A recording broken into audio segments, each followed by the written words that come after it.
Hinata sat staring up at the girl before her in a mix of emotions. She felt mortified that she had been caught spying on the two Uzumakis and the Uchiha. She also was in a bit of pain due to her fall from the tree and the small burns that marked her clothes and skin where the fire blast had struck her. But more than all of that, she felt fear. The girl in front of her was so intimidating, the aura of malicious glee so bright around her that had Hinata not been afraid she would have been envious of the display. After all, surely her family would value her more if she could be that intimidating. Unfortunately, she could not look that intimidating and was currently at the mercy of the girl who could, Azula Uzumaki. Azula had been a fixture in Hinata's mind for some time. When she first saw the older girl, she hadn't known what to make of her. She had been looking for her crush, Naruto, in the village so that she could indulge in her habit of watching him from afar. When she finally found him, he had been walking next to an older dark-haired girl that Hinata did not know. It was weeks later when Azula had come to the academy that Hinata learned her name. It was also the first time that Hinata began to suspect that the older girl was starting to change her beloved Naruto. Her Naruto would never have struck such a fierce blow against his teacher. Hinata knew that it had to be a new influence on the boy that would cause him to do such a thing, and the only new influence that she had seen around the boy was Azula. With these things in mind, she had followed Sasuke and Naruto as they left the academy to meet up with Azula.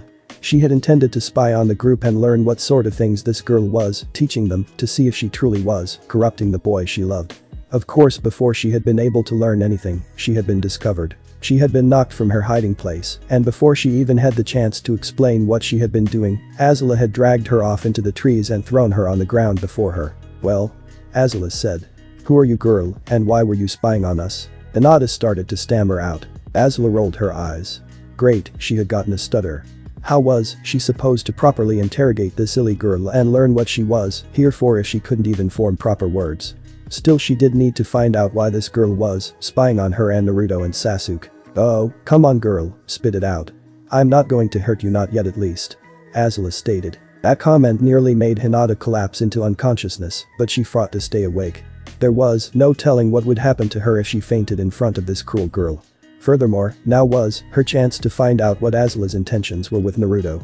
She had to stay strong and force herself to get through this. I'm Hyuga Hinata. I came here to see how Naruto-kun was doing after what happened with Mizuki-sensei. Azula narrowed her eyes and the blue-haired girl. Why were you hiding in a tree then? For that matter, why didn't you just talk to him at the academy? Surely there was nothing keeping you from approaching him there earlier in the day. Azula's voice trailed off as her mind began to look over what she had learned of this girl. Azula lifted her right hand to her mouth and crossed her left arm over her stomach as she let out a positively malicious laugh. She couldn't help herself. If the situation was what she thought it was, then this girl was even more pathetic than she looked. Oh, and the fun she would get out of this conversation would be satisfying indeed. Why are you laughing? Hinata asked, giving the older girl the best glare that she could, which wasn't very good. Azula let out a few more dark chuckles before turning her gaze back on the younger girl. Because of you, she answered. Well, really, because of how pathetic you are. I'll bet just about anything that you have a pretty big crush on Naruto, and that since you're so painfully shy, you can't even say a single word to him. Azula smirked as she watched Hinata's face get covered in a rather impressive blush. So tell me girl, why do you like my Naruto-kun? Azula asked, using the phrase my Naruto-kun to both mark her own territory and to try and infuriate the girl. Hinata for her part blanched when she heard the older girl's words, but did her best to remain strong and confront this girl. This was, for Naruto. Because he is my hero. He is strong and kinda and he never gives up, even when he fails or others try to push him down. And Naruto-kun is always nice to everyone and he would never hurt anyone, at least and not you until. Hinata's words started coming out more in stutters as she lost her confidence and momentum. Until his fight with Mizuki, Azula said, picking up a sentence where Hinata had left off. And he would never have done such a thing before he met me, is that what you are trying to say, girl? The wide-eyed girl looked at Azula warily but nodded slowly. Azula merely gave a grunt and crossed her arms. Well, too bad. Naruto isn't here to be your shining golden hero, he isn't here to be your paragon of kindness. You said he would never intentionally hurt someone. I don't think I've ever heard someone say something so foolish. He is training to become a shinobi, a hardened killer and soldier. He wants to be the best shinobi he can be, which by definition means he will have to hurt and kill people. You might be right in thinking that I jump-started his exposure to that hard fact, but I guarantee that he would have had to hurt someone later on. If your impression of him was right, then it is probably a good thing I met him when I did, otherwise he might have learned that lesson too late and gotten himself killed. It is clear to me based on your words earlier that you're little more than a weakling, girl. Not only that, but if you think that Naruto will swoop down one day and save you from all your insecurities and shower you with all the attention and praise you want, then you are not just a weakling but a delusional one as well. It was at this point that Azula's face gained an especially hard look. But let's assume for a moment that your delusions are more than that one day Naruto notices you and comes and sweeps you off your feet. What makes you think you are worthy of his attention? Naruto is related to me by blood, girl, which means that he is royalty, true royalty, unlike most of the clans here in this village. I understand that your clan is held in very high esteem here in Konoha and even in some areas in other nations, but believe me when I say that your bloodline nobility has little meaning before the ancestry that Naruto and I share. We are not just part of a random clan of warriors, we are descended from the strongest warrior nation to ever exist, and more than that we are from a bloodline that was granted rule by divine right. I'll tell you another thing as well, even if your clan's blood was worthy of mixing with ours, you specifically are not. You are far too weak and pitiful to ever be worthy of Naruto, so take my advice and just give up on ever being with him. Azula stood there for a moment, letting her words sink into Hinata before turning and walking away. Hinata for her part just sat there on the ground, tears welling up in her eyes. She couldn't believe what she had just heard. This girl had taken everything that she loved and admired in Naruto and tore it to shreds, and told her it was nothing but a childish dream. She had told her that she was completely unworthy of ever having Naruto's attention, let alone his affection. Azula had even said that her clan was unworthy of their bloodline, something that Hinata had never heard of anyone doing. Worst of all, she had told the younger girl to give up. No one in Hinata's family, save for Neji, had ever told her to give up. Her father often told her how disappointed he was in her, but he had never once told her to stop trying for something, no matter how badly she was outmatched or unsuited for the task. Neji had told her to give up before, but Hinata always assumed that he only said such things because he was still upset over his father's fate, that he didn't truly mean it, but her father, who never spoke anything but cold hard facts, had never once told her to give up. Yet this girl, Azula Uzumaki, had flat out told her to give up, as if it was an order to be obeyed absolutely. Hinata looked up at the older girl as she walked away, and in a moment of despair and utter rage, gained the courage to once again speak up. Why you don't know Naruto-kun? You probably don't even care for him like I do. Why you're just a monster. Azula stopped mid-stride and turned her head back to look at the Hyuga, giving a small smirk as she did so. Maybe I am a monster, but I am also the person who's done more for Naruto than anyone else before me, and I am the one for whom he cares most in this world. That is more than you will ever be able to say. With those final words, Azula turned away from the other girl once more and walked off through the trees back to the training ground where Naruto and Sasuke were waiting, leaving Hinata sitting on the ground as tears began to fall freely from her eyes. Azula walked back onto the clearing where she had left Sasuke and Naruto. She found the two boys sitting and conversing quietly, although they broke off their conversation when they saw her approaching. Naruto jumped up and trotted over to Azula, meeting her halfway. Hey, Azula Haim, who was that? I think I recognized her for a moment. What did she want? Naruto asked. Azula smirked as the boy all but bounced his way and had to make sure that the Hyuga girl was alienated from Naruto, another rival for the boy's affections just would not do. No one you need to worry about, Naruto. It was just an annoyingly nosy person who would have interfered in our meeting. Naruto stopped his bouncing and blinked pensively. Oh, okay then. Naruto was still curious about the girl, and he was fairly certain that he recognized the girl from his class at the academy, although he couldn't remember her name. She was so shy and quiet half the time he forgot she was even there.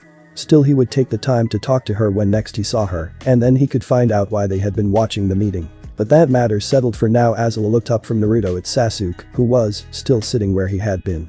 The dark-haired boy interested Azula. She had been able to observe him for only a few moments thus far, but he displayed qualities that she liked. There was a seriousness about him that indicated he was far less inclined to treat his training as a game. Furthermore, he carried himself in a way that showed he was constantly on guard, ready to react to a threat at a moment's notice. With traits like those, it was little wonder to Azula that the Uchiha was at the top of his class, and with any luck, these were qualities that would rub off on Naruto. Perhaps a friendship between the two boys would not be a bad idea after all. Well, now that I have taken care of our uninvited guest, we can get down to the purpose of this meeting, she said, folding her arms and looking at Sasuke. Naruto tells me that you want to begin training with him. Why? From what I have been told, you are the top of your class and always study and train alone. You apparently even went out of your way to avoid being around your peers when you are not at the academy, so why the sudden urge to train with Naruto? Sasuke met the gaze of the brown-eyed girl with his own coal-colored eyes. He held a stare for a moment before answering. Because he proved himself to be strong. Azula raised an eyebrow at Uchiha's answer. Oh?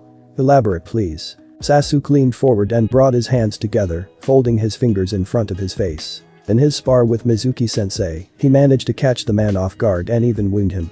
Mizuki-sensei is and has far more experience than many in the village. Being a makes him part of the upper echelon of the village's shinobi, most of which are genin. He did not gain that rank by luck. Yet despite his obvious skill and experience, Naruto was able to wound him, accident or not. That mere fact states that Naruto has the potential to very strong. Sasuke took a moment to pause and let the girl consider his words before continuing. I have a certain goal in life, one that I must achieve before I can do anything else. I have to take revenge on someone powerful. So if I am to accomplish my goal, I will need to be powerful myself. That means I can't spend my time playing and having fun like the other kids in my class do. I have to train and hone my skills to perfection. I'm not against having friends or allies, but I refuse to waste my time on anyone who will slow me down or not take their training seriously. Until now I had assumed Naruto was weak and would therefore slow me down. He has proved me wrong, so I now see a potential ally and equal in him. Azula continued to stare at the younger boy as she thought about his words. Everything he had said was logical and had the ring of truth to it. She didn't know who the boy wanted to kill so badly, and frankly she didn't really care. All that mattered is that it gave Sasuke a drive to succeed. A drive that would very likely spread to Naruto and help him increase his own skill. The more she thought about it, the more it became clear that a friendship between Sasuke and Naruto would give more benefits than drawbacks. It was a simple decision then. Very well, I shall allow Naruto to train with you. But keep in mind that neither of us will teach you firebending. Even if you had the ability to use it, which I doubt you do, it is something that must remain within our family. Sasuke nodded. As I told Naruto before, I understand the need to keep clan techniques hidden from outsiders. Good. Oh, and Naruto? Azula said, turning to face the blonde with a stern look. Naruto immediately straightened up as Azula addressed him, giving her all his attention.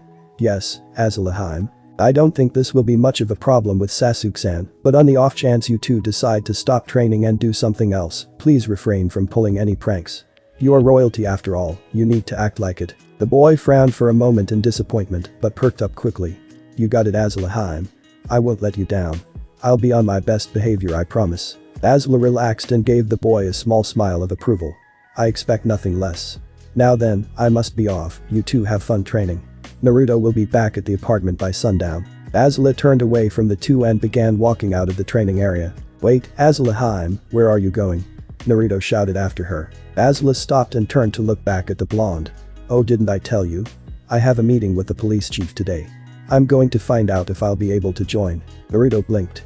Oh. Well, good luck. Thank you, Naruto. Remember to be back by sundown. With that, Azula left the two boys alone. The first thing Azula noticed when she entered the police chief's office was the fact that it was incredibly plain. There were no pictures on the wall nor any trophies or awards of excellence. The only decoration was the leaf symbol of Konoha on one wall and a faded red and white fan on the other. There were two filing cabinets in the back of the room near the only window. There was only one chair in the room, which sat behind the desk of the police chief. The second thing Azula noticed was the woman sitting at said desk. She was a stern-looking woman wearing standard attire for shinobi of Jonin rank. She appeared to be in her early 30s, but had a few worry lines on her face. There was a deep scar running from her right temple to just above her chin. Her dark black hair was pulled into a ponytail that fell to her shoulders. In the corner of her mouth she held a small pipe with a steady stream of smoke flowing from it. The woman looked up from the file she was holding in her hands as Azula entered the room. She placed the file off to the side and rested her right arm on the desk in front of her and reached up to grab her pipe with her left hand. She looked at Azula for a long moment, sizing her up before letting a stream of smoke flow from the corner of her mouth. You must be Uzumaki Azula. The woman said. My name is Saratobi Amagi. I'd say it's nice to meet you, but I'm far too busy to pretend that this is anything more than an annoying distraction from my work. You know, when the Hokage told me he had a potential recruit for me, I wasn't expecting a little girl. Azula felt her anger flare at being called a little girl, but she kept it in check. I think you'll find that I am more skilled than my age lets on. The woman let out another stream of smoke from her mouth. That may be, but you're not a shinobi, just a civilian. As such, I have no records as to what your combat proficiency is, or what skills you possess, or how to work with others. I don't like not knowing things, girl, especially not when it concerns my own police force. In fact, you could even say I loathe not knowing things. I know everything about my men, even the civilians I have in the force. I know what their names are, how old they are, where they come from. I know who they are married to, who they are cheating on their spouses with and what they eat for lunch. I even know when they take a crap. So let's get something out in the open right now. As of right now you are unknown to me, and that means I don't like you. Without the Hokage's recommendation I wouldn't even be bothering you. But he did, so I'm going to give you an evaluation. If you pass you may join the civilian part of the police. If you fail, I get to kick you out of my building and laugh while I do it. The Hokage trusts my judgment, so I get the final word as to whether you get in or not. Azula narrowed her eyes, almost imperceptibly. This woman was certainly trying her nerves. Were she not a shinobi, Azula would already have put her in her place. I see. Well then, what is this evaluation you have set for me? I'll tell you in a moment. Before we get to that, I want you to answer something for me first, girly. Oh? And what is that? The Hokage sent me that recommendation several weeks ago. Why did you only ask to come in a few days ago? I am new to this land.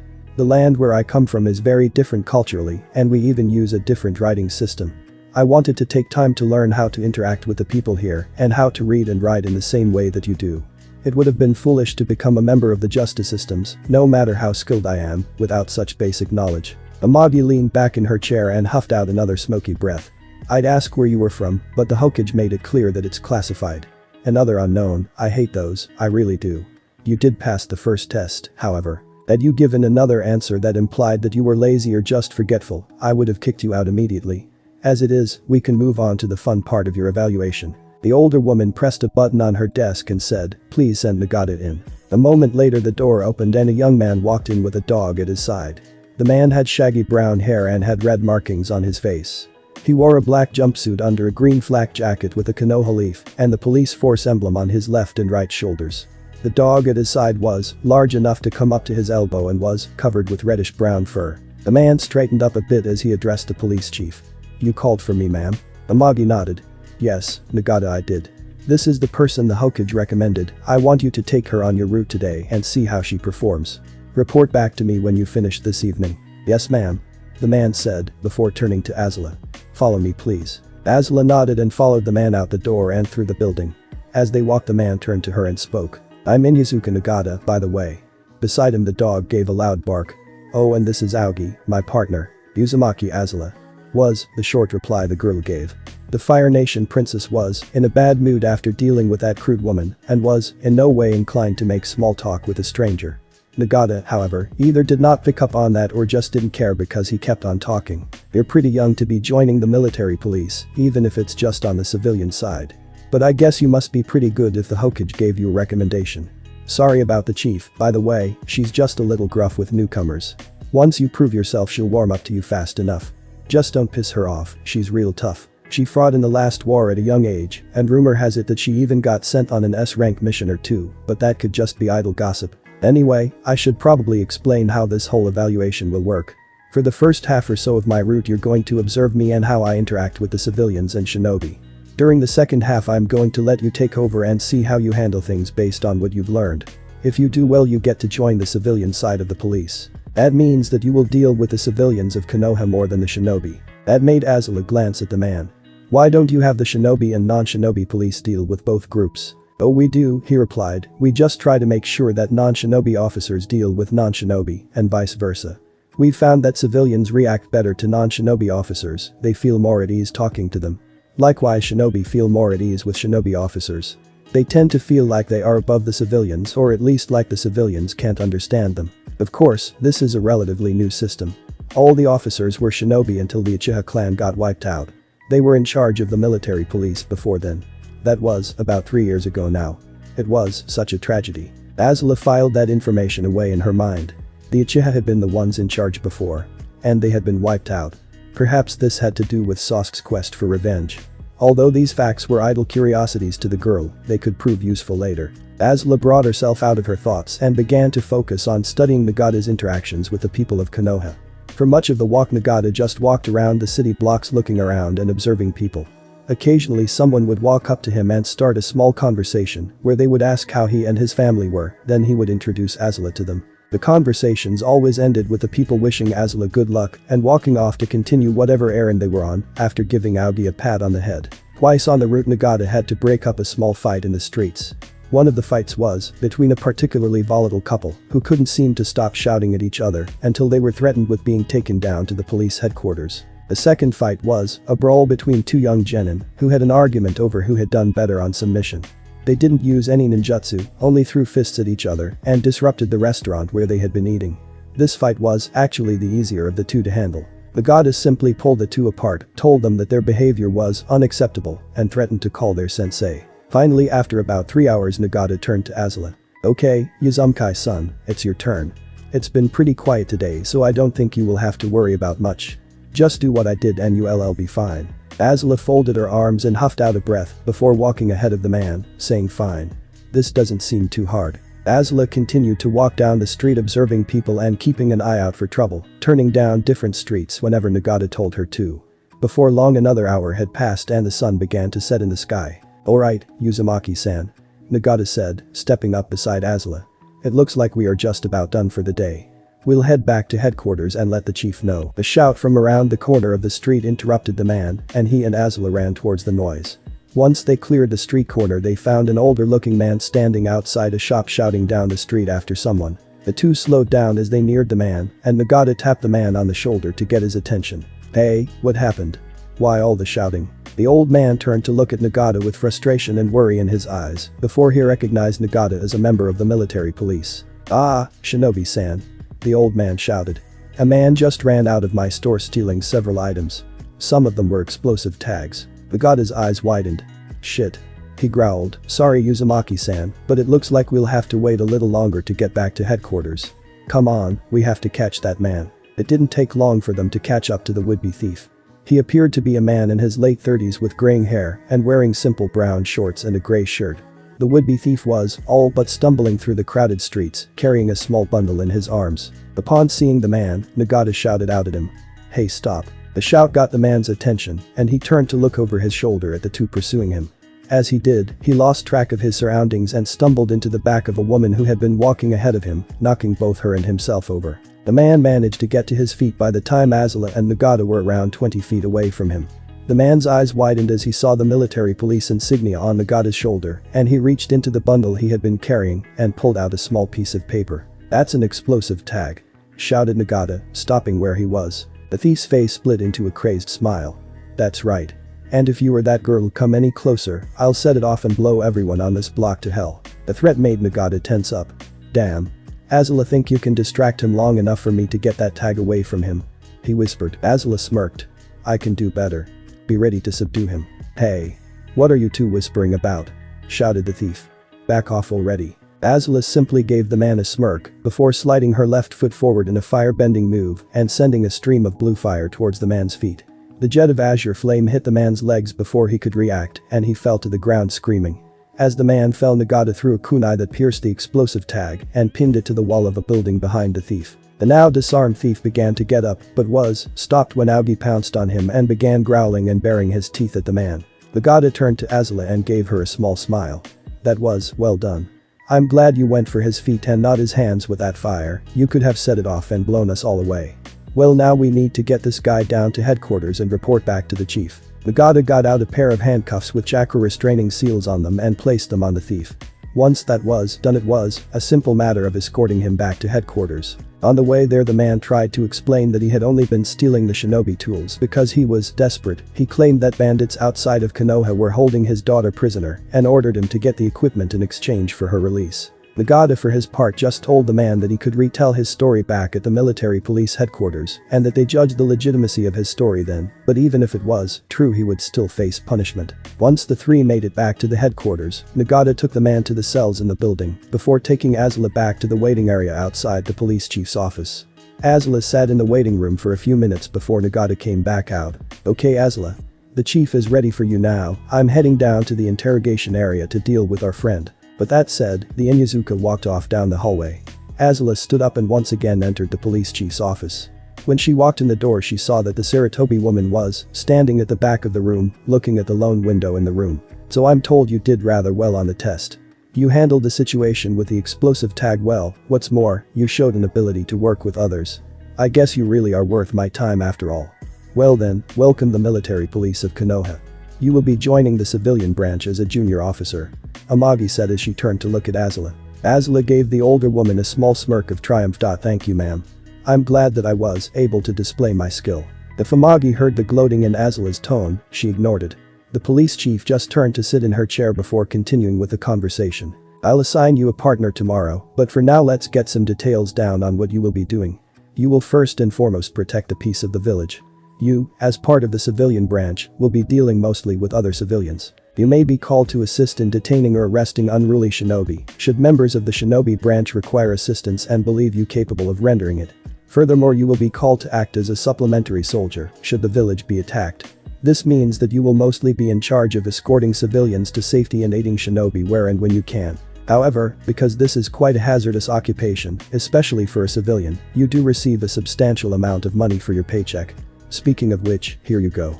Amagi finished her sentence while holding out a small paper envelope to Azula. Azula took the envelope and opened it. Inside were several Ryo notes. After taking a moment to observe the numbers on the notes, Azula's eyes widened. That was, indeed, a substantial amount of money. That's your first paycheck, Uzumaki. You will get one every month as long as you are part of my police force. Well, I think that's enough for tonight. Be here tomorrow at noon to meet your partner. Dismissed. As Azula left the building, she couldn't help but feel a little giddy. Now she was making this much money a month, she could begin taking steps to increase the manner in which she and Naruto lived and bring them closer to a level of comfort that she was more used to. She also thought of a good way to spend some of the money immediately. But the goal in mind, she sped off to the shopping district to try and get to one of the stores before they closed. A few days later, when Naruto woke up in the morning, the first thing he noticed was that Azula wasn't there. He guessed that she was probably changing out of her pajamas and decided to get dressed himself.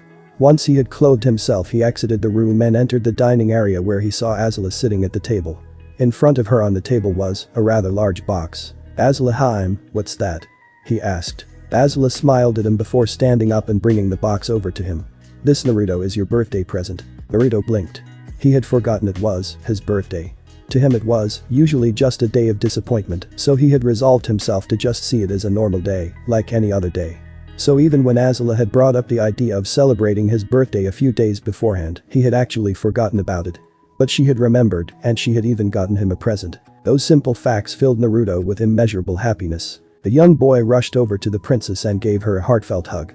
A hug which, much like the last one he had given Azula when they last discussed his birthday, filled her with a strange emotion which had trouble identifying. In an effort to distance herself from the feeling and to get the box out from between her and Naruto, she pushed the boy away gently.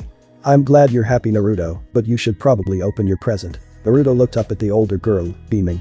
Okay, Azula. The boy took the box from Azula's hands and laid it on the ground before tearing into it with a stunning amount of ferocity. Once he got the package open, he pulled out its contents. In his hands he held a brand new outfit. It consisted of black loose-fitting pants and shirt with red armor plates on the biceps and forearms. It also had armor plates that fell down to cover the outer parts of the thighs, and it had sectional armor on the chest area. Do you like it? Azula asked him.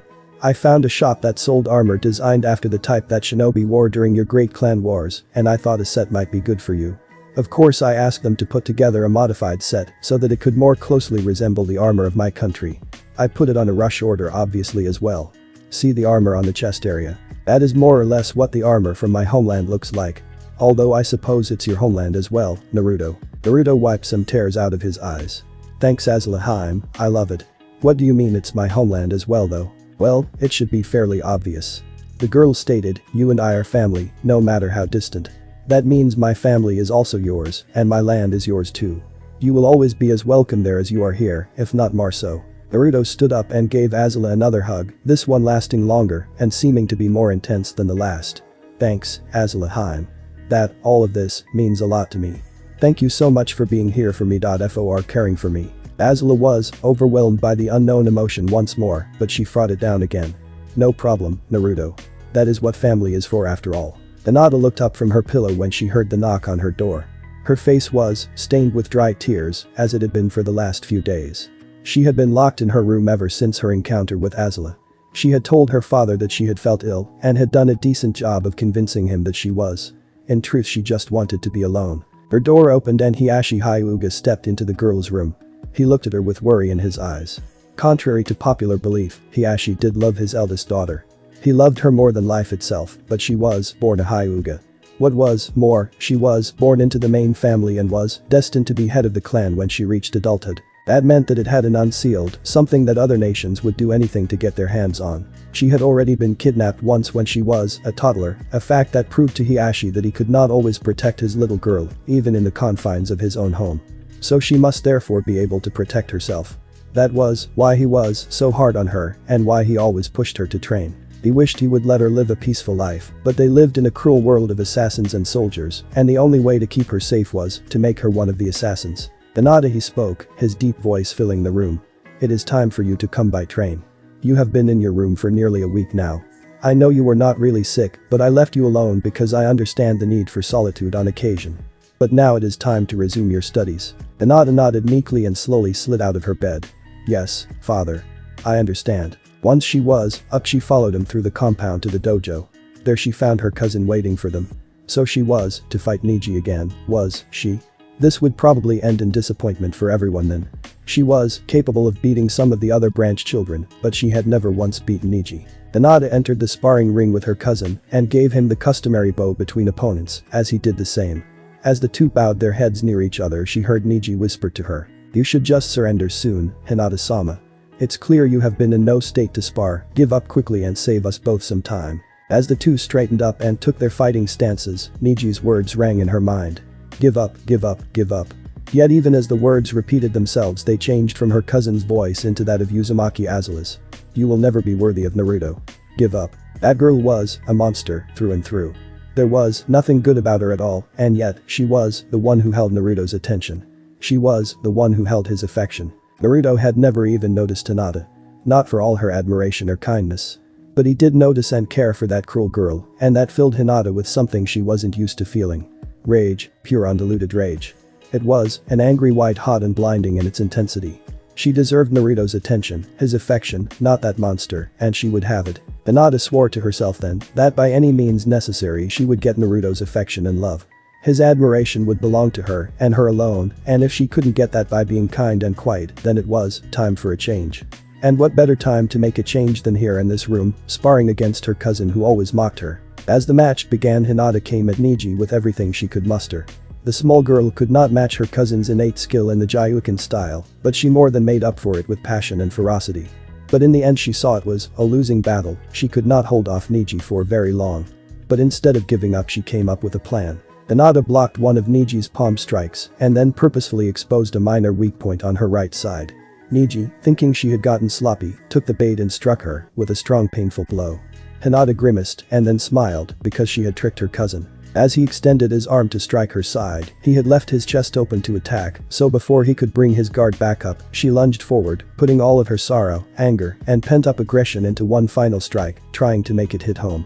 It paid off. Her palm struck Niji hard enough to knock him to the ground and send him sliding a few feet across the floor until his head was outside the sparring ring. Hinata had just won by getting a ring out on her opponent, but rather than pause and enjoy her victory, she turned to her father. Excuse me, father, but may I leave now?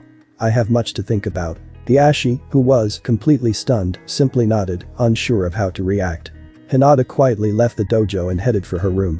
As Hiashi looked between his equally stunned nephew and the doorway where his eldest daughter had just left, he felt himself trying to reconcile his emotions. He knew he should be proud that his daughter was making progress, but instead all he felt was even more worry than he had before. Zuko walked down one of the many halls of the Fire Nation Palace, specifically the hall that led to his father's audience chamber. It was his first day back in his home country, and the Fire Lord had summoned the young prince to give a report on the events of Ba Sing Se. Needless to say, Zuko was feeling rather nervous. This audience would decide his fate, whether he would be welcomed back by his father, or if he would be banished yet again, or worse, killed outright. Yet as nervous as he was, the Fire Nation prince did not feel fear, not as he had come to know the feeling anyway. He was anxious but not scared, as he thought he would be when he met his father after his long banishment. As Zuko walked down the long hallway, he couldn't help but wonder if this lack of fear was a result of his time spent wandering the rest of the world, or perhaps if it was a trait gained more recently when he had helped his sister conquer Ba Sing Se from the inside. That whole incident had been a disaster in the end, and it had forced Zuko into a situation unlike anything he could ever have imagined. After Azula had vanished and the Avatar and his group had escaped with the aid of Iroh, Zuko had been left in charge of the Dai Li. Of course, the Dai Li had known nothing about Zuko, other than that he was Azula's brother and that he had the support of Mai and Tai Li, Azula's right hand during the conquest. Yet despite the fact that Zuko had the support of the two Fire Nation girls, he had grown increasingly nervous and scared due to the recent events. He had joined Azula in fighting the Avatar and his friends because he knew that she could vouch for him when he confronted his father. He knew that she could help restore his honor, but now she was gone, and he had no way to look for her or even how to get her back if he found her. So now he had no way of knowing how his father would treat him without his sister there with him. What was that Dai Li's loyalty had been hanging by a thread. They had abandoned their leader to follow Azula because she had demonstrated her will and power to them, but without her around there was nothing keeping them loyal to the Zuko, Mai, and Ty Lee, outside of the fact that they had already gone through with the coup. Yet mutual circumstances could only maintain loyalty for so long. Of course Zuko knew that if he showed any of his own anxiety or fear, the elite earthbenders would sense it and leave his leadership for another. Fortunately Mai had told Zuko what Azula did to earn Dai Li's fate. Knowing this, Zuko came up with a plan. The Fire Nation prince would wait until the Dai Li's loyalty was at its end when it was at the most strain. He would then take the opportunity to launch a preemptive strike against any conspirators in the group. He had to admit that it wasn't his best plan and it felt at odds with his own nature, but he was in a desperate situation and that meant he had to make decisions under pressure as best he could. His plan was a gamble, a big one, but if it worked, it would shock the Dai Li into following him as they had a sister. It didn't take long for the rumblings of betrayal to start. Less than a week after the coup, Ty Lee overheard two of Dai Li discussing whether or not they should free Lan Feng and have him replace Zuko. When Ty Lee had her describe the two in detail to him before calling an assembly of the Dai Li. When all the members of the elite bending group had assembled into two lines, Zuko had walked down the lines, much as his sister had. Zuko also gave his own little speech to the earthbenders, just as his sister had. My sister told you all before the coup began that if she sensed any hesitation or any disloyalty that she would snuff it out. It seems that some of you have forgotten her words, however, as whispers of betrayal have been heard. Zuko had said as he paced up and down in front of the line of men. Eventually he spotted the two men Ty Lee had described, standing next to each other. Zuko walked toward the end of the line where they stood as he continued his speech. My sister is not here anymore, and some of you seem to think that this means that her words no longer hold any meaning. Well, I am here, and I will give you the same words. Disloyalty will be snuffed out. As the dark-haired prince finished the words, he came to a stop in front of the two would-be traitors, not looking at them, but further down the line, acting as if he were merely pausing before continuing his pacing.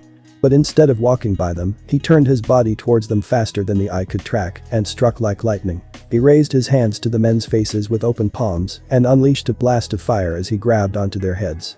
The two jerked and tried to escape his grasp, but he clamped down harder and pushed more flames from his hands.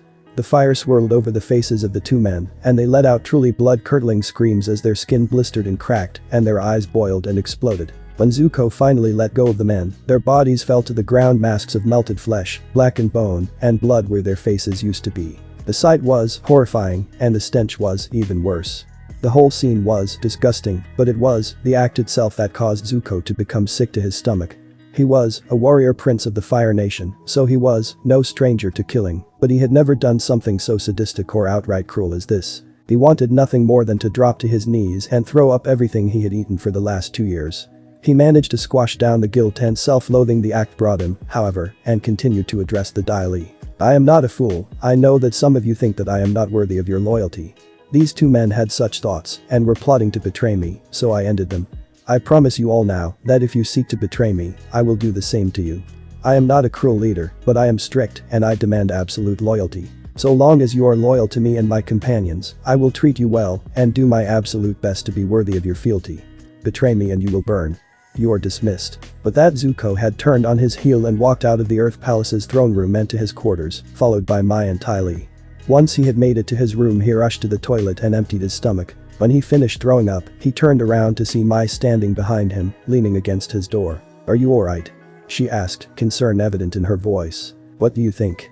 I just killed 2 men, in the most brutal way I could possibly think of, all to make a point. He snapped. When he saw the hurt look on her face, he sighed. I'm sorry, I shouldn't yell at you. It's not your fault. It's just that what I did to those men felt so wrong, like it wasn't me doing it, but some twisted version of me. I understand. The dark-haired girl said. You're feeling guilty. But you did what you did for a reason. If you don't secure the loyalty of the Dai Li, they will betray and go back to Lan Feng. That would result in us getting either captured or killed. I know what you did wasn't something you enjoyed. But it was necessary. The girl came forward and grabbed his hand, pulling him down with her as she sat on his bed. As the two sat there, she pulled him into a hug. The two stayed like that for the rest of the night, one seeking to console the boy she loved and the other trying to forgive himself. The gamble had paid off apparently, because none of the Dai Li showed any signs of betrayal again. Indeed, they seemed to follow orders with greater speed and enthusiasm than they had before. Once the Fire Nation army rolled in a few days later, the Dai Li even asked to be allowed to follow Zuko back to the capital and act as his personal bodyguard. When the Fire Nation generals that had come to take over command of the city walked into the Earth Kingdom's palace, they must have thought the sight before them was incredibly strange. They had come expecting Princess Azula to be in charge, ready to hand the city over to them. Instead, they found the disgraced Prince Zuko sitting on the Earth throne, Mai and Tai Li at his side, and a bodyguard of Dai Li all around him. Zuko shook the memories from mind as he reached the end of the hall. He had to concentrate on the moment at hand. He had to focus on the meeting with his father. He stopped in front of the large double doors that led into the audience chamber and took a deep breath. As he exhaled, he opened the doors and walked into the chamber beyond. The room looked exactly as he remembered it. It was large, supported by great pillars ornately carved with fire and dragons. The only light in the room came from the fire that surrounded the Fire Lords, causing shadows to flicker and dance all around the room. And of course there was the Fire Lord himself, the man whose very presence was as much a part of the room as the walls and ceiling. He appeared as little more than a silhouette looking up on the dais, the dancing light of the flames hiding his face from view. Zuko walked forward until he was only a short distance from the dais and knelt before the Fire Lord. As he bowed, he heard the Fire Lord's voice, his father's voice. "Welcome home, Prince Zuko." Zuko finally allowed himself to look up at the man before him. "Thank you, father. You seem to have changed your fortunes in life.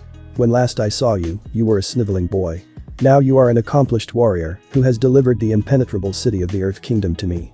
You even seem to have gained yourself some formidable bodyguards. I must say that I was quite surprised to hear that you helped your sister in her conquest of Ba Sing Se.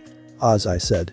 I thought for certain that you would act against her and betray our nation as your uncle did. I only did what I thought was right, father. As you should, my son. That being said, I find myself troubled over the news of your sister's disappearance. I've read the reports of what you said happened in the caverns beneath Ba Sing Se, and it seems almost too outlandish to believe.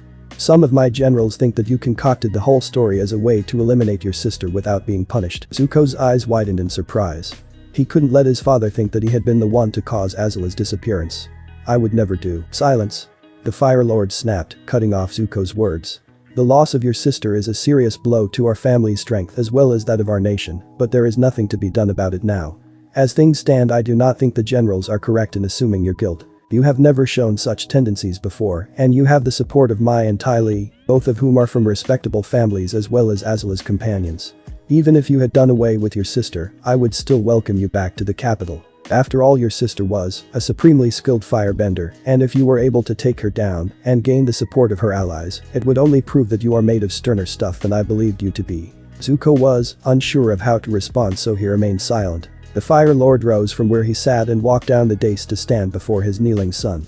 The older man reached down with one hand and put it on Zuko's shoulder. I am proud to call you my son, Prince Zuko. You may hold your head high knowing that you have restored your honor. The Fire Nation prince had to fight back the emotions that the sentence stirred within him. For years now he had longed to return to his home, to walk the streets of the capital without being shamed. For longer than that, for his entire life, he had wanted his father to be proud of him.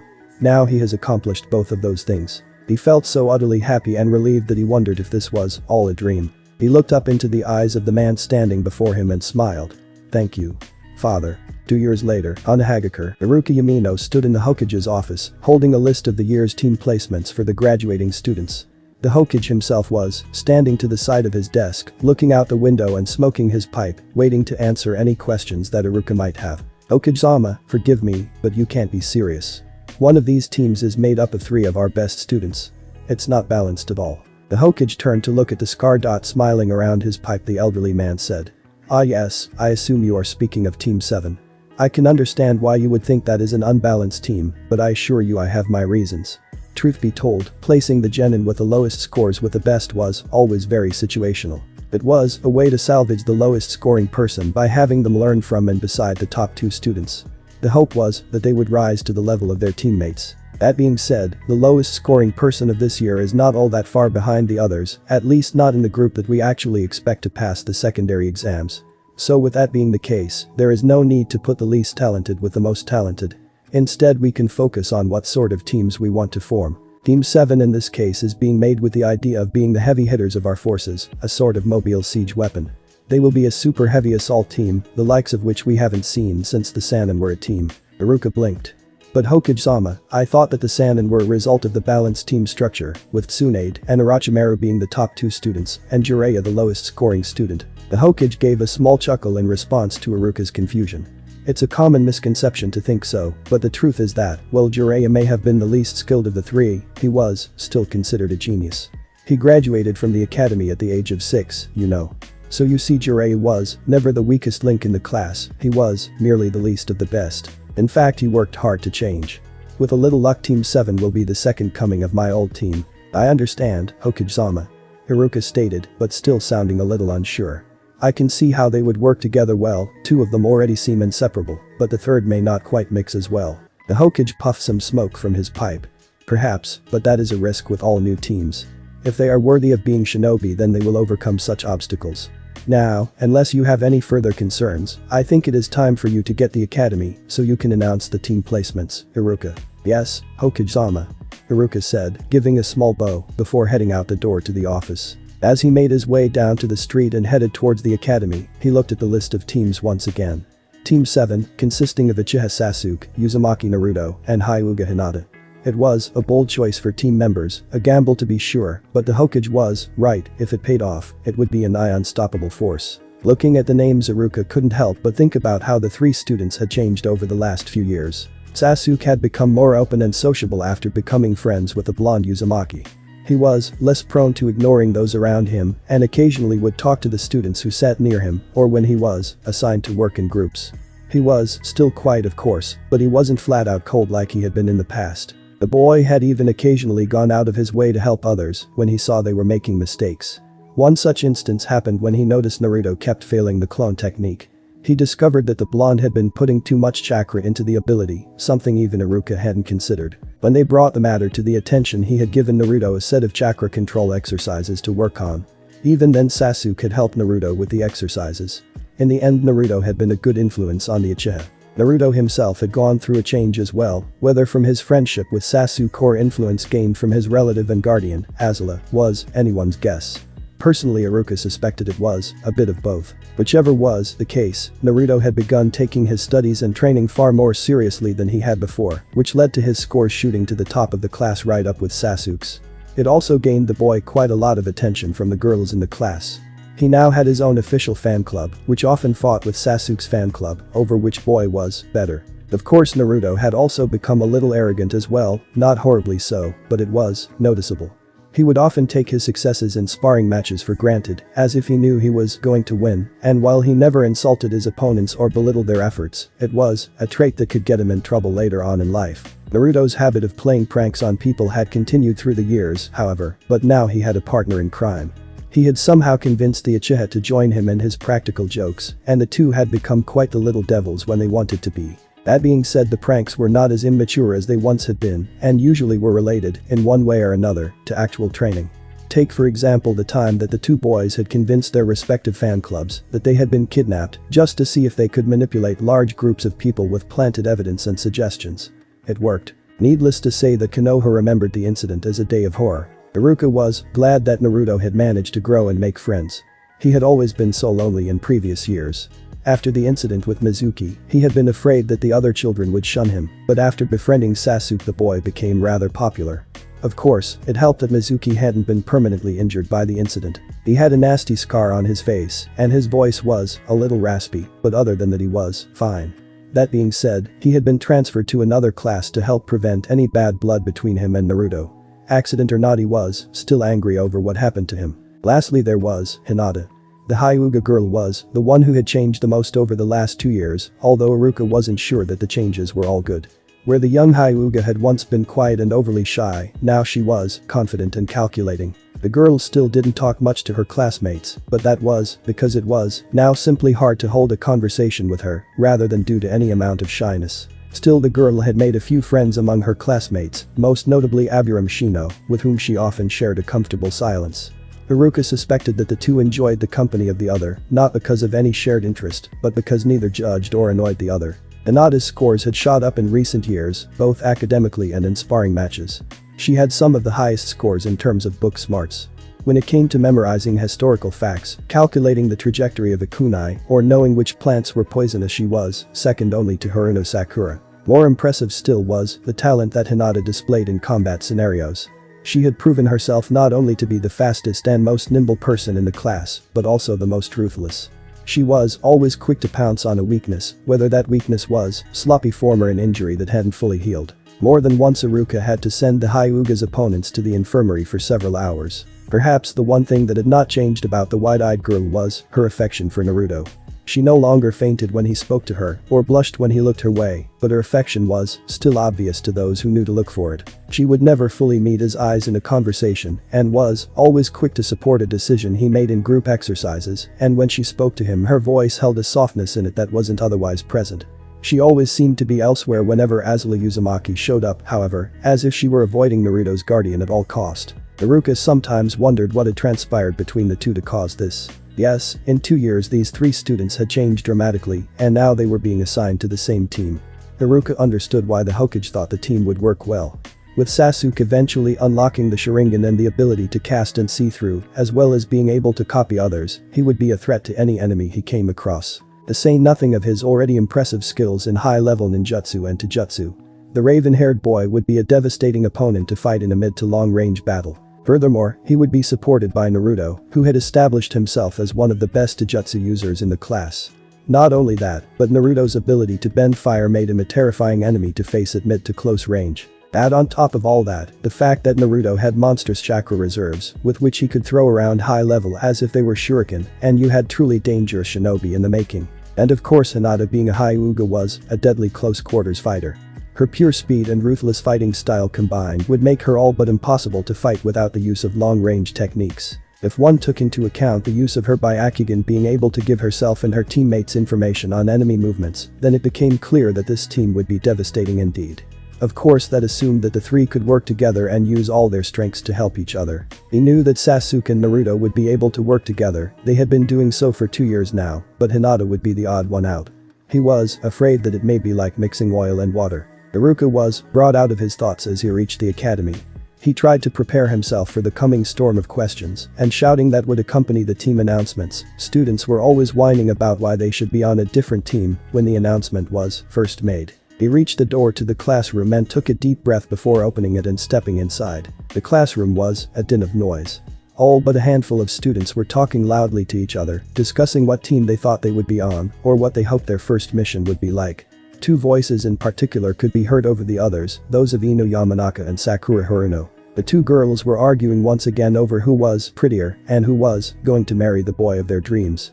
Sakura was adamant that she would win Sasuke's heart and that one day he would come sweep the pink-haired girl off her feet. Ino proclaimed that she was the object of affection for both Naruto and Sasuke and that they would both enter a contest to see who won the honor of marrying the blonde girl. The two boys in question were sitting next to each other nearby and looked ready to kill the two girls or jump out the window next to them if they needed to escape. They were two of the quiet students in the room. The other students who were sitting silently, waiting for the class to begin, were sitting in the back row of the room next to each other. The group consisted of Hinata Hyuga, Shino Aburam, and Shikamaru Nara. The last one was asleep at his desk. When Iruka walked up to the front of the room, he tried several times to get the students' attention. After 3 unsuccessful attempts he finally lost his patience. "Shut up!" he yelled as loudly as he could. Once all the noise died down and students had taken their seats, the Scar cleared his throat before addressing the room. "First off, let me say that I am proud of all of you. You have all passed your genin exams and are now taking your first step on the path to becoming Shinobi of the Leaf. I know that no matter what happens each of you will do your absolute best in the days to come and make our village proud. Now, I'll ask you all to remain quiet while I read off the team placements. Once I am done reading, wait here for your senseis to come pick you up." Iruka waited a moment to look around the room, and when he saw that the students were indeed being quiet, he began to read the list. Team 1. Tono Natsu, Tasaka Masaru, and Emiya Hyde Sensei Genshin Matthew. Team 2. The list went on without interruption until he reached Team 7. Team 7. Uchiha Sasuke. The second the Uchiha's name left his lips, Iruka heard many of the girls in the room inhale sharply as they began praying to be on his team. Ignoring them he continued. Uzumaki Naruto at this point was interrupted by full-blown squeals of delight and excited muttering. He managed to catch the words both of them on the same team. "I'll be the luckiest girl in the world." Iruka's eyes twitched. "Shut up," he commanded. He waited a few more moments just to be sure everyone had settled down before he read the last name. Hyuga Hinata. At this point Iruka was interrupted yet a third time as outraged cries from girls around the classroom broke out. "Why isn't it me? What makes her so special? Don't put her on their team, she only likes one of them." Iruka inhaled deeply before shouting at the class once more. "Shut up. I don't want to hear any more complaining about team placements. They are made by your superiors and will stay unchanged unless you are told otherwise. Now sit down and be quiet." Once the girls had retaken their seats they looked back down at the list. The sensei for Team 7 will be Hada Kakashi. The rest of the teams were read off without as much commotion, although there were a few discontented grumbles. Once he had announced the last of the teams, Iruka left the classroom and headed home for a much-needed vacation before he began teaching a new class the next week. As soon as Iruka left the classroom burst into activity as various genin wandered over to their teammates and talked to each other as they waited for their senses to arrive. One such student was Hinata. The wide-eyed girl left her seat at the back of the room to speak with Sasuke and Naruto. The two boys looked over at her as she approached them, each with a different expression. Sasuke's face held a passive expression, showing nothing of what he was thinking. Naruto on the other hand gave the wide-eyed girl a smile. "Welcome to the group, Hinata-san." As usual when Naruto talked directly to the girl, she found herself unable to fully meet his eyes. She did manage, however, to give a small smile in his direction before responding. "Thank you, Uzumaki-kun. I hope that we will all work well together in the future." "I think we will," the blonde Uzumaki said. "Why don't you pull up a chair, we can wait for our sensei together." Hinata gave a small nod. "I'd like that." So the girl sat down in a seat directly behind the two and began waiting for their sensei. She had meant to strike up a conversation with the two boys, especially Naruto, but now that she was sitting next to them, she couldn't think of a single thing to say. So she was stuck there, waiting in silence. Eventually the minutes turned to hours, and as the last of the other teams were picked up by their senseis, it became clear that Team 7 sensei was late. Very late. Still the three continued to sit there waiting. Another hour passed, and Naruto jumped out of his seat. "That is it. I can't stand it anymore. I am pulling a prank on this guy to show him not to be late." Of course no sooner had the blonde made the declaration and headed towards the door when it opened. There standing in the doorway was a tall silver-haired man wearing the standard outfit consisting of a blue jumpsuit and green flak jacket. One of the man's eyes was covered by his headband and his lower face was covered by a mask. Naruto stopped in his tracks and blinked at the man. "Are you our sensei?" he asked, seemingly off balance by the man's sudden appearance. "That's right," the man said, giving the three genin what could only be described as an eye smile. "Meet me on the roof in 5 minutes." With that the silver-haired man vanished in a flicker. Naruto sat there for a moment, his eyes twitching, before taking a deep breath. "Come on guys, might as well go meet him. Even if I just want to burn his pants off." Sasuke and Hinata got up and followed the blonde up the stairs to the roof. Kakashi took a moment to observe each of the three would-be genin as they arrived on the roof. The first one to arrive was Naruto. Kakashi had to admit he was surprised at how much the boy had changed in the 2 years, not just in attitude but in appearance. Where once he had worn t-shirts and shorts like other kids, he now wore a set of red armor with gold trim. The armor itself was reminiscent of the armor worn by shinobi during the Great Clan Wars, although the chest area and bracers on the forearms seemed to be of a foreign design. He also now sported a black cloth date on his forehead. The blonde boy was now a good deal taller than he was before, and while he was still on the short side, he could no longer be considered the shortest in his age group. He had also gained a lot of lean muscle as a result of his training. His blonde hair was now longer than it had been in previous years, and the spiky locks now fell down to just above his jawline. Next was the Hyuga girl. She had changed in appearance as well in the last few years. She had grown out her hair so that it now fell down to the middle of her back, and instead of wearing a baggy fur-lined jacket and short pants, she now wore a deep purple yukata with long loose-fitting sleeves, giving her enough room to hide weapons in them if need be. Around her neck she had a long blue scarf that she had attached her ape to. It turned out to be the Uchiha who had changed the least of the three. The dark-haired boy was still wearing his high-collared blue shirt and a pair of white shorts. Indeed, the only change that was really noticeable was that his hair was slightly longer than before and now wore his aide on his forehead. Kakashi waited until each of them had taken a seat in front of him before speaking. "Well, now that you're all here, why don't we take a moment to get to know each other?" he said. "Let us know what you like, what you don't like, what you do for hobbies and what sort of dreams you have for the future. I'll go first." Kakashi sat still for a moment as if deep in thought before saying, "My name is Hada Kakashi. I like some things, dislike others, my hobbies include various activities, and my dream for the future is well, I don't feel like telling you." The self-introduction or lack thereof earned the silver-haired glares from his students. He ignored the looks he was getting and gave the group an eye smile before pointing at Naruto. "You go next." Naruto perked up a little as he introduced himself. "My name is Uzumaki Naruto. I like perfecting my fire bending, spending time with Azula home and Sasuke, and eating ramen. I dislike being alone and seeing others being alone. My hobbies include training with Azula home and Sasuke. My dream for the future is to become a strong shinobi and to be a husband for Azula Haim." Kakashi noticed that when Naruto mentioned his dream, something dark flashed over Hinata's face. It was only for a split second, but it was there. That was certainly something to keep an eye on. Putting the thought in the back of his mind, he pointed toward Sasuke and said, "You next." The young Uchiha leaned forward so as to rest his chin on his interlocked fingers. "My name is Uchiha Sasuke. I like training with Naruto and Azula. I dislike traitors and weaklings. My hobbies include training and developing skills I will need in the field. My dream, not my ambition, is to kill a certain man." The boy had turned out better than expected, all things considered. He still had quite an obsession with killing his brother, but really who could blame him? Fortunately, it seemed that his friendship with Naruto had helped him heal and steered him towards a better path. If he wanted to kill his brother, that was fine, as long as it didn't cause problems for his teammates. Kakashi had no issues with it. "And last but not least, your turn, Hyuga-san." The girl sat a little straighter and seemed to compose herself before beginning her own introduction. "My name is Hyuga Hinata. My likes are those who are strong but don't use their power to toy with others. I also like a certain someone. My dislikes are a certain girl who lies and tricks her way into the hearts of others and those who use their power to manipulate and oppress others without need.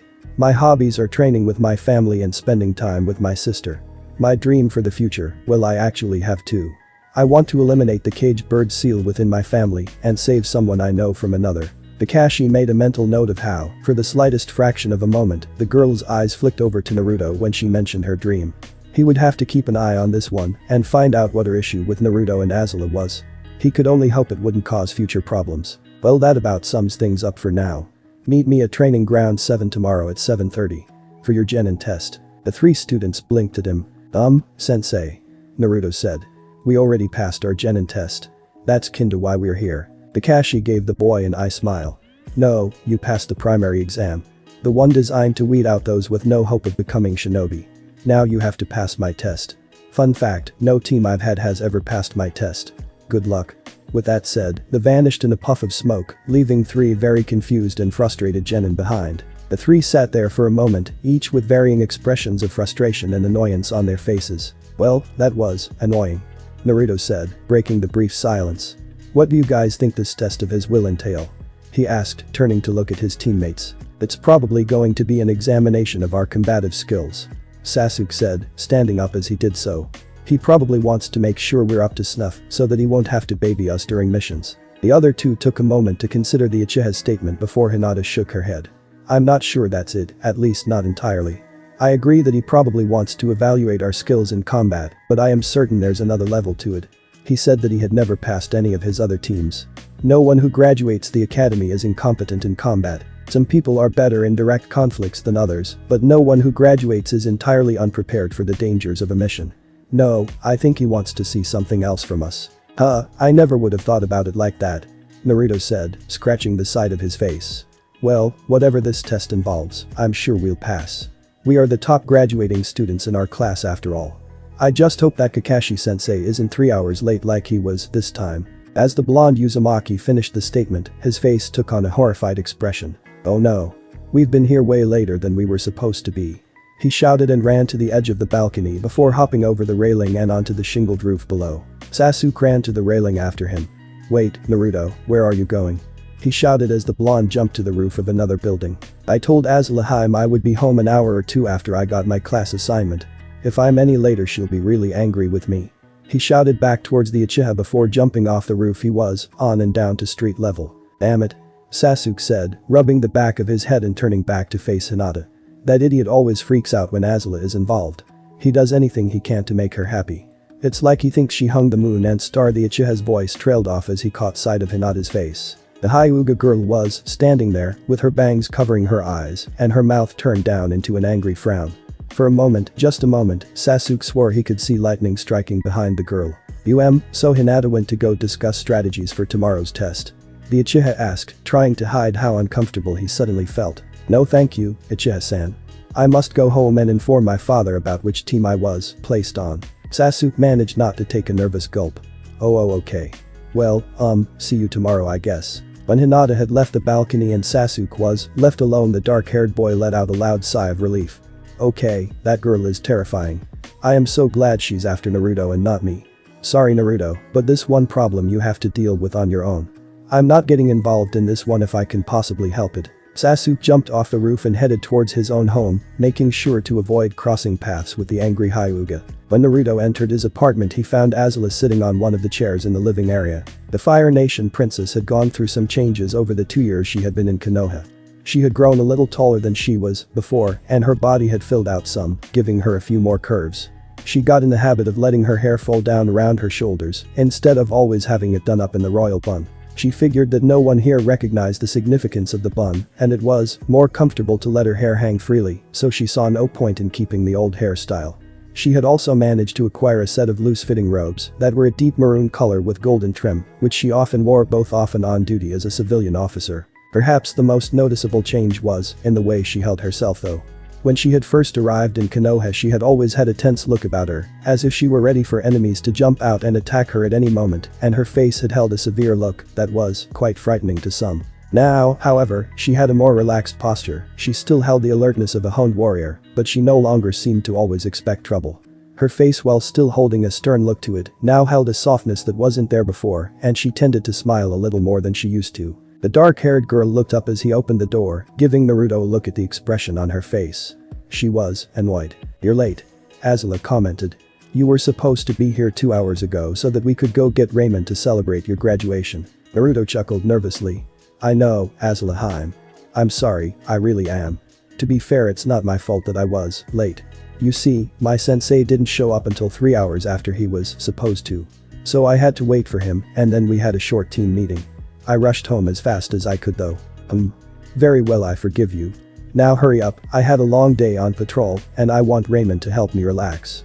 The Fire Nation princess said as she stood up and walked by him. Naruto held the door for her and locked it once she was outside.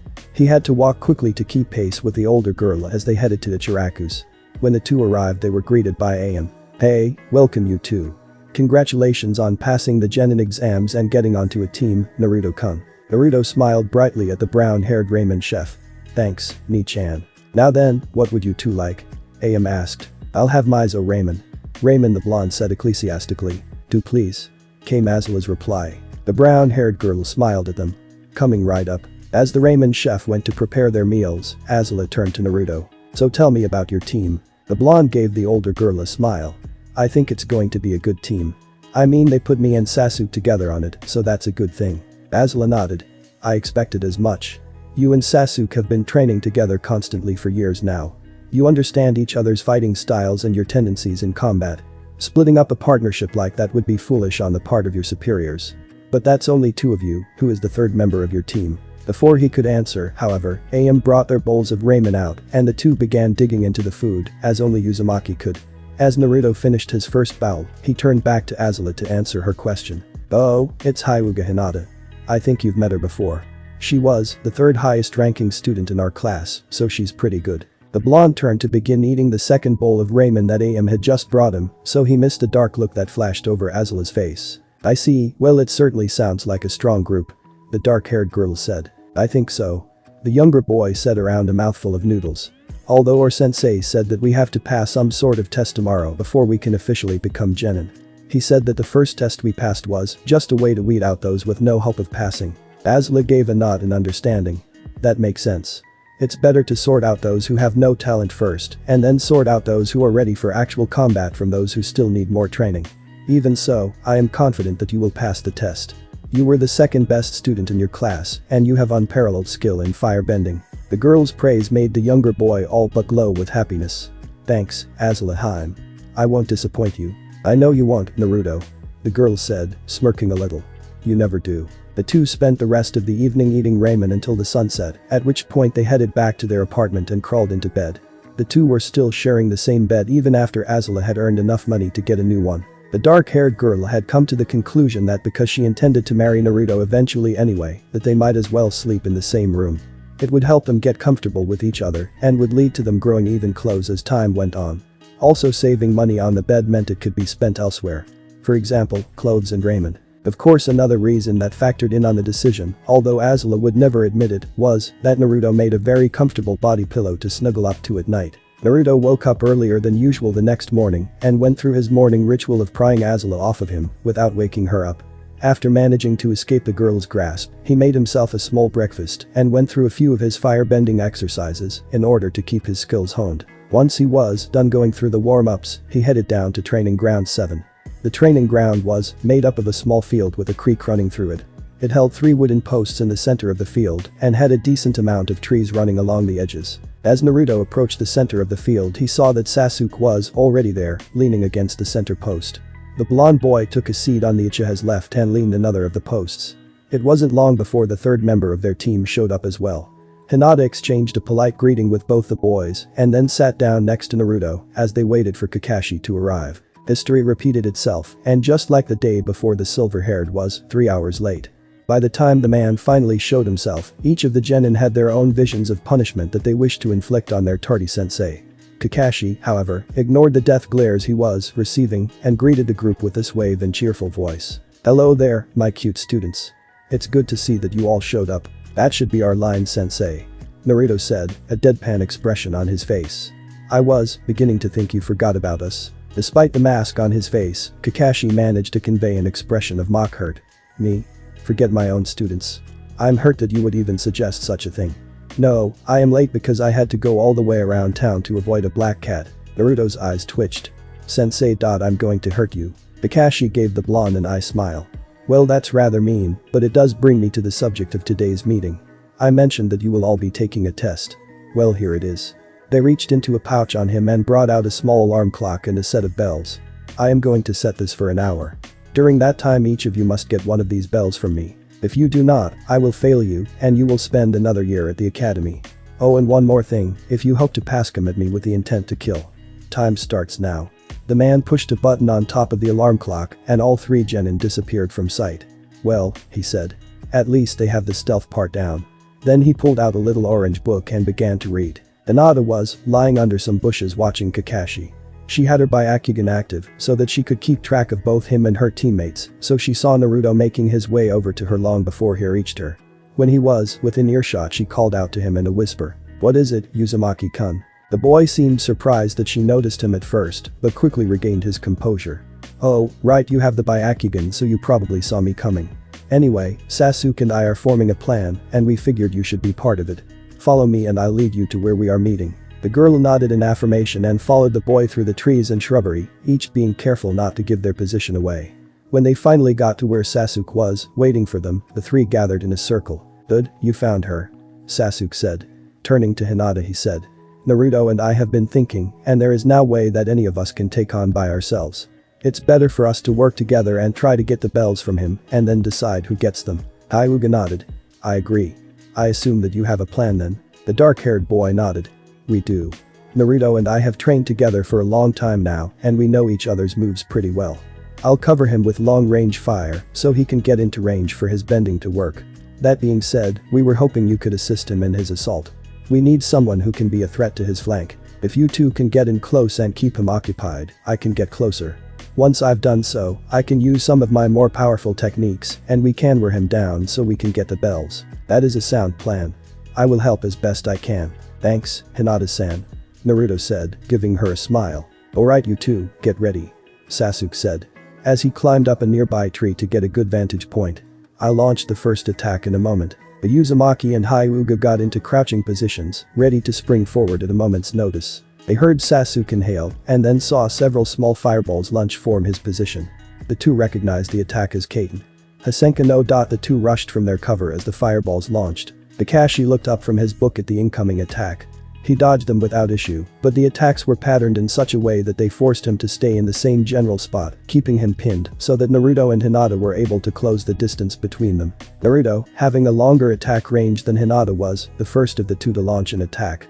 Jumping high so that his attack would go over the girl's head, he entered a spinning kick that sent a wave of orange flame at the dot. Knowing the silver-haired man would dodge it, he stepped to the left and launched a punch that caused a jet of flame to leap from his fist. Kakashi was forced to duck under and to the left of the first wave of fire, but had to cut his movement short as the second blast hit the ground in front of him.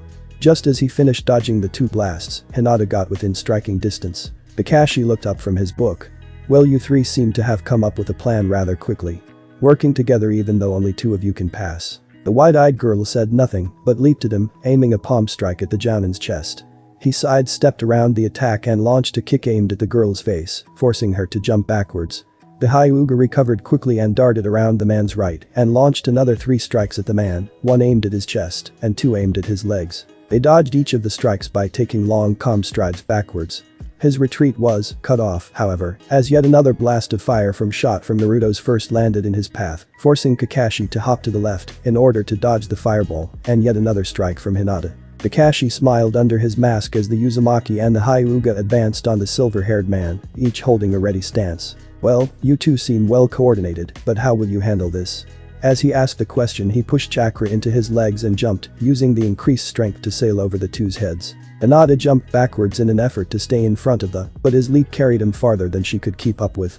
Just as it appeared that their sensei would successfully get away from them, Naruto did something unexpected.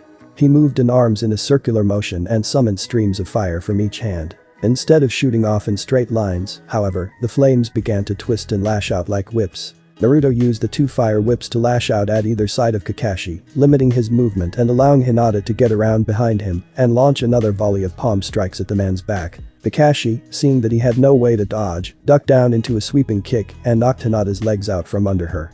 The girl rolled backwards as she fell in order to get out of the Jounin striking distance. Naruto's fire whips managed to keep the silver-haired man from following Hinata as she retreated. The flames nearly burned the man several times, but he somehow avoided them each time. Hinata got to her feet and approached her sensei again, a little more cautious than before. Fortunately, she didn't have to attack again as Sasuke called out to his 2 teammates, alerting them to his presence. Naruto, Hinata, move. The Uchiha had made his way around the edge of the training ground from where he had been before leaving the cover of the trees so that he would be able to catch Kakashi off guard with his next dot. As soon as the Uzumaki and Hyuga heard Sasuke's call, they both leaped backwards as far as they could. The two got out of attack range just in time, as Sasuke let his fly as soon as he called out to them. He brought his hands up to flash through several signs before breathing out a large fireball traveling right towards Kakashi. The fireball was bigger than any attack that Naruto could manage with his fire bending, and it covered a wide area. The 3 genin watched as the flames engulfed their sensei, standing there, wondering if maybe their plan had actually worked when a voice rang out from behind them. Heitan. Dikaku no, huh? I never expected a genin like you to have the capacity for that technique. The 3 genin turned, not entirely surprised, to see Kakashi standing behind them, eyes smiling. You even burned that poor log I used for substitution. Shame on you, that log never did anything to you 3. But I guess this does mean I'll have to put my book away for now. True to his word, the man did indeed put the orange book back in a pouch on his hip. Now then, he said, his voice losing its playful nature. Let's continue, shall we? The 3 genin spent the rest of the hour trying in vain to pin down the older shinobi. Each time it seemed like they had him trapped, he would launch an unexpected attack or use the Kawarimi technique. No matter what the genin used, they just couldn't lay a hand on the man. When the alarm clock sounded, the 3 genin were all standing in the middle of the field, panting and looking incredibly worn out. Kakashi was standing in front of them, seemingly unfazed. They gave a small sigh and walked over to the alarm clock to turn it off. The 3 genin followed the man half-heartedly, feeling both exhausted and disappointed that they had failed. As they got closer to the man, he turned to face them. Well, he said. Not a single one of you managed to get a bell, despite the fact that all 3 of you worked together as a team. So I have no choice but to pass you. The 3 genin blinked, confusion showing on their faces. Naruto spoke for the group when he said, what? Kakashi gave the group yet another eye smile. You. Pass. At this point the blonde threw his arms in the air. That's it, I give up trying to understand your logic. The silver-haired man chuckled. You see, this test was never to see if you could actually get a bell. Truth be told, none of you had a chance against me, even if you worked together. I've been holding my own against A-rank shinobi and higher since before I was your age. No, this test was to see if you 3 understood teamwork, and I'm proud to say that you do. You each not only used your strengths to help the others, but you also made sure to protect your teammates. Oh. Said Naruto. Well, that makes sense. I guess. Let me tell you this. Kakashi said. Those who break the rules are trash, those who abandon their teammates are worse than trash.